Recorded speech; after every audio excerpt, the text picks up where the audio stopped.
Well, good morning, everybody. Thank you for being here in person. For those of you watching on Aurora TV right now on our website or on YouTube, we're here today to discuss a change in leadership at APD that many of you have already heard about. You're going to hear from Aurora City Manager Jim Twombly first, followed by Mayor Mike Coffman. They'll both make some brief remarks and then do their best to take your questions. For those of you here in studio, we actually have a microphone that we're going to pass around.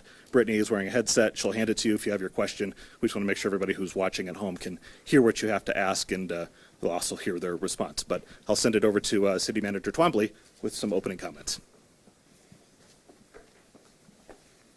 Thank you, Ryan. Thank you all for being here this morning. I'll just start off by saying it's my responsibility to continually evaluate the operations of the city, the management, and also key personnel. I do that through looking at facts, also discussing my evaluation of what's in the best interest of the city. Chief Wilson prioritized community involvement. This is something we all recognize as a strength of hers. However, there's more to being chief than that, and that involves management of the police department. There also needs to be effective management of department operations, engagement with officers and staff, and a strategic approach to moving the department forward. There are two main themes that continue to rise up as top of concerns: overall management and overall leadership. This is a decision that came with a considerable amount of thought and ongoing discussions with officers in the police department. Division Chief Chris Jewell will temporarily oversee the operations of the Aurora Police Department. Chief Jewell has been tapped. He is currently, or was, Division Chief over operations, and the reason we tapped him is, for one, because the three district commanders who report to Chief Jewell are very strong, and we expect that this will have the least disturbance, I guess, in terms of the operations of the police department. We'll work to name an interim chief in the near future, maybe in a 2 to 3 week time frame, while Chris is the acting chief.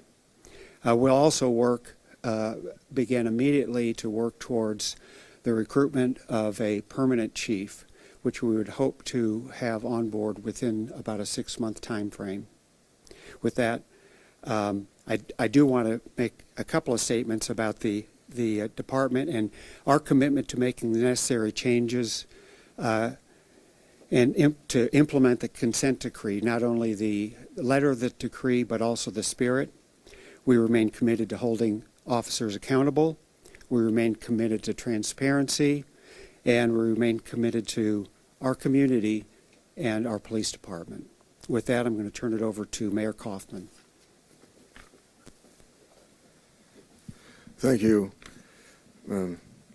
First, I just want to say that we are city manager form of government, that this is a decision of the city manager, but I support that decision. Myself and the city council, although we are not involved in the termination process, we will vote on a new police chief. I want to say thank you to Vanessa Wilson for her years of dedicated service to this department. And I've supported her to become the police chief, and I just want to say that she, I thought, was the right person at the right time for this city, that we were going through a pretty challenging time in terms of restoring the trust in our community between the Aurora Police Department and our community, and I think she was instrumental not only in gaining that trust back, but also in setting the department on a path for reform, necessary reforms, and we will continue on that path of reform for this city, to continue on the reforms that she has already set in place.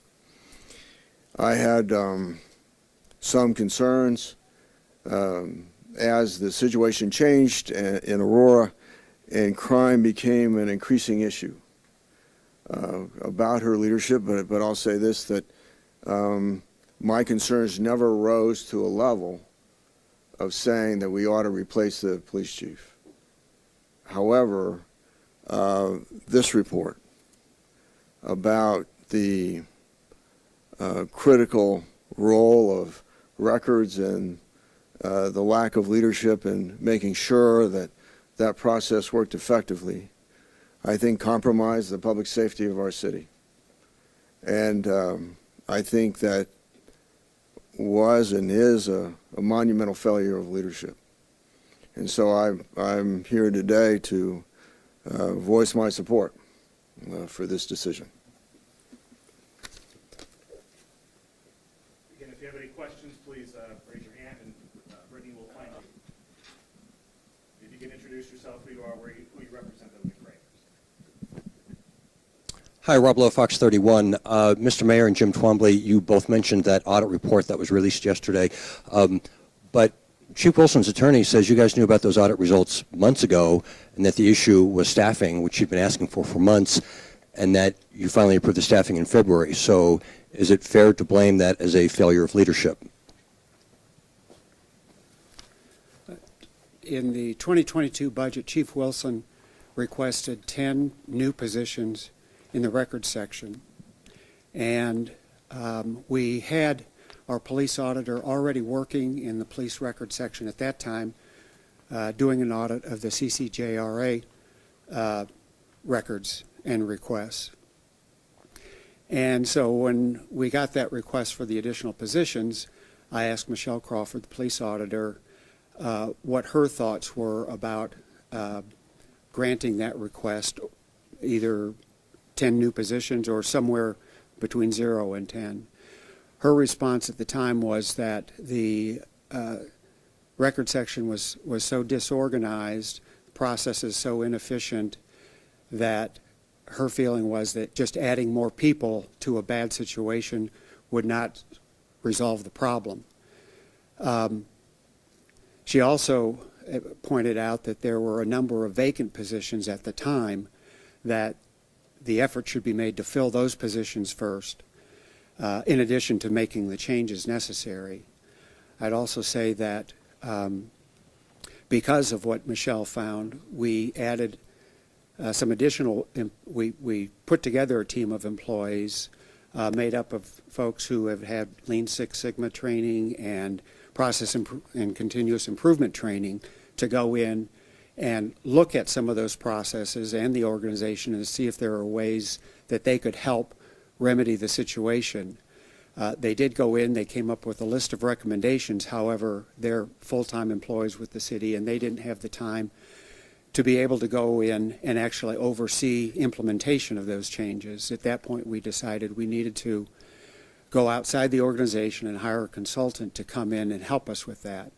So while Chief Wilson pointed out that there was a problem, my feeling was that just throwing more employees into a bad situation was not the answer. And so it was only later, after the consultant came in and recommended some changes, that we've added some additional employees. I think they're temp employees there to help with the implementation of the changes. Jim, one quick follow-up. How much influence did the new city council have on your decision? This, as I said in my opening statement, is based on my evaluation of the situation, my discussion with officers, my review of the report that came out on the record situation, and then the overall evaluation that I've made. Jim, Jennifer Kowaleski with Denver 7. As the city manager, when were you aware of the records backlog, and why wasn't something done sooner? Well, Michelle Crawford went in to do her audit based on the backlog in CCJRA records requests. I became aware of the backlog in the transcription process on March 18th when I read the report from PRI. And I immediately sent an email to the chief, to Jason Batchelor, and to John Schneebeck saying that I needed a report, a plan from them by the following Wednesday, which would provide me with details of how the backlog would be eliminated. I wanted to know how they were going to do it, what the timeline was, and I told them that they needed to expend all resources necessary to eliminate that backlog. And if that meant working with Michelle Crawford, if it meant working with the consultant, if it meant bringing in temporary employees, whatever it took, we needed to eliminate that backlog. So to be clear, you weren't aware of this for months, as Chief Wilson's attorney has said. I became aware of it when I read the report on March 18th. And just one other follow-up. Obviously, Chief Wilson has an attorney. Is the city prepared for a lawsuit and prepared to show she was fired with cause? She was not fired for cause. She was fired as an at-will employee. And the city, I don't want to say it, but the city gets sued from time to time, and so we're ready to defend whatever lawsuit comes.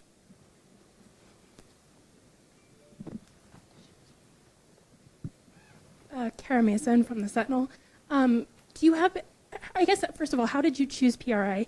And do you have any concerns about their impartiality? PRI, we sent out a request for proposals. We got 2 responses to those proposals. We had a team of employees that scored those proposals. PRI scored higher.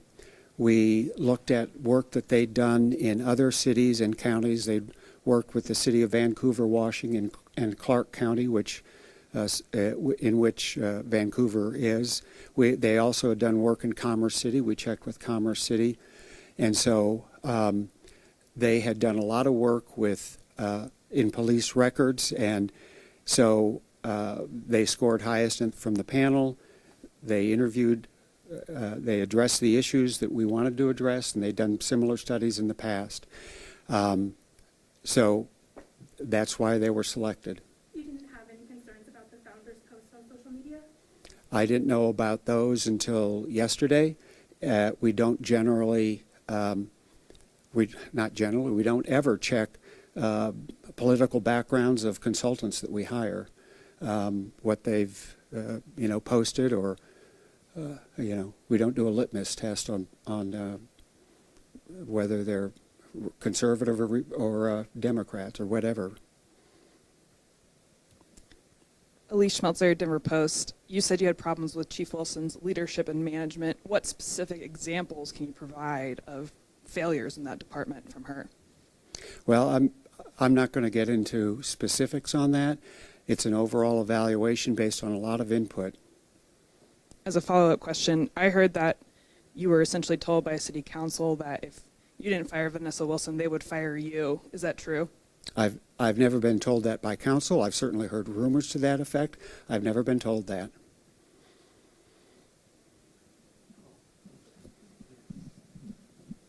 Did you consult with the independent monitor for the consent decree before terminating Chief Wilson? No. Why not? Why? I don't know why I would. This is an internal matter that has to do with management of the department. Are you concerned about the timing of this? You're just beginning, you probably haven't even started implementing, or maybe you have. You're just at the beginning of the process, and now there's a huge shakeup in leadership. As I've said, we are committed to implementing the consent decree, working with the monitor, and moving this department forward. And then do you think her leadership style or her, in some way contributed to the increase in crime in Aurora recently? It's very difficult to draw direct lines from leadership style or activities of the police department to crime. What I will say is that I think we need to demonstrate to the community leadership in our commitment to fighting crime. But the rise in crime recently was a factor in this decision, or no? It's very concerning. And then lastly for me, what about the attrition in the department, the number of officers who've left during her tenure? Was that a factor? That's a factor also, yes.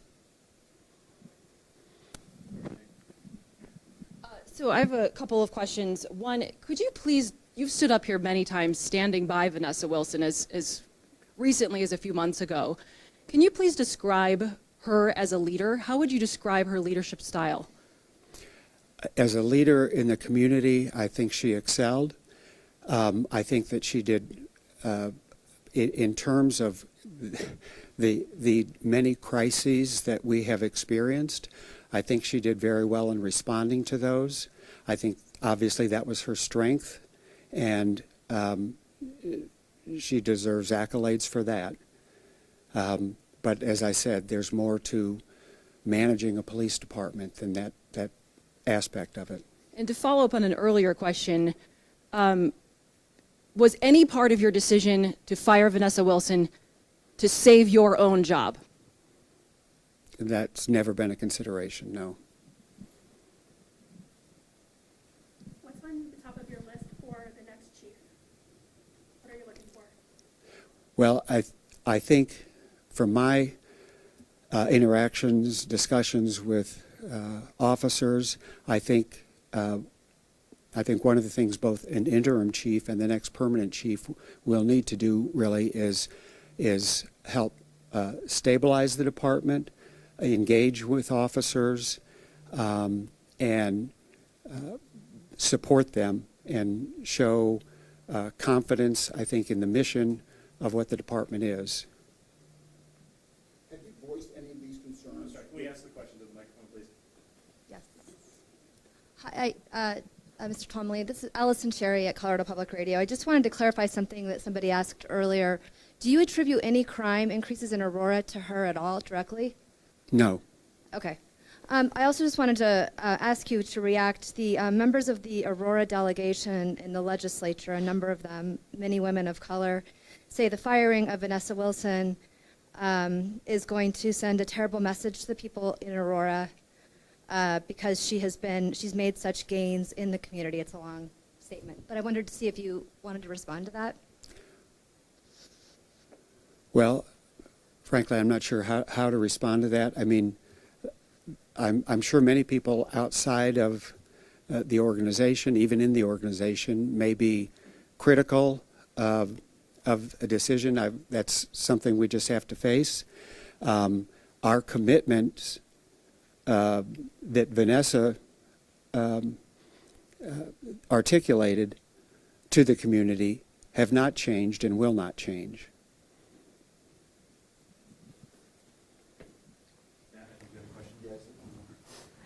As a follow-up, has the city agreed to any severance package as a part of this decision with the chief? Yes, when Chief Wilson was appointed, we had a letter of appointment that outlined a severance package should she be terminated. And so that we are honoring that package that was that she requested. And that was 12 months That's full 12 pay? months, yes. Why did the city decide to honor that? Well, it's because it's in that appointment letter. We said that we would do that.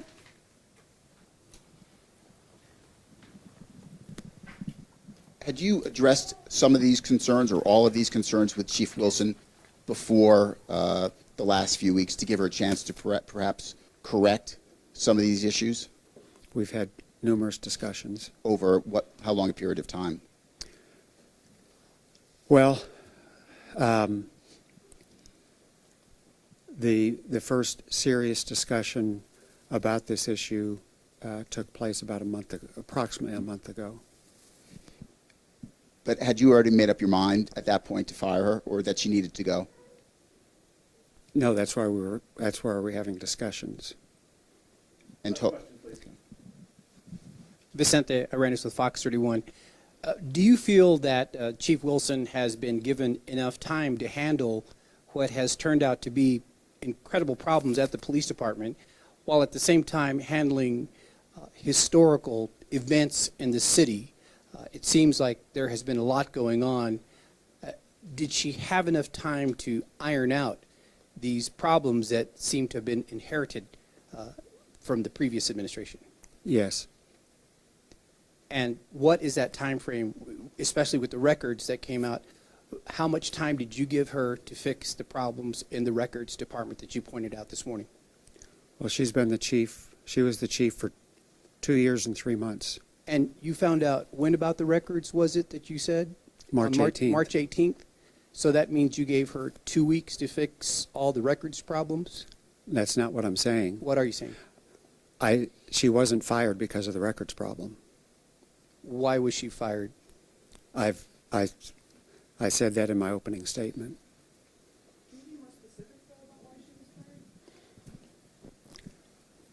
Well, it's really comes down to a lack of confidence on my part for her to be able to lead the department. Who all did you talk to when you were evaluating her future career? Did you talk to police officers or the other people in the community that you talked to? Yes. Okay, thank you, everybody. We appreciate it. We have one more question. So I'm McKellier with CBS Denver. I want to know why you feel changing course is what's right for the community now. Mayor Coffman, I know you mentioned she was the right person for the right time. Why now?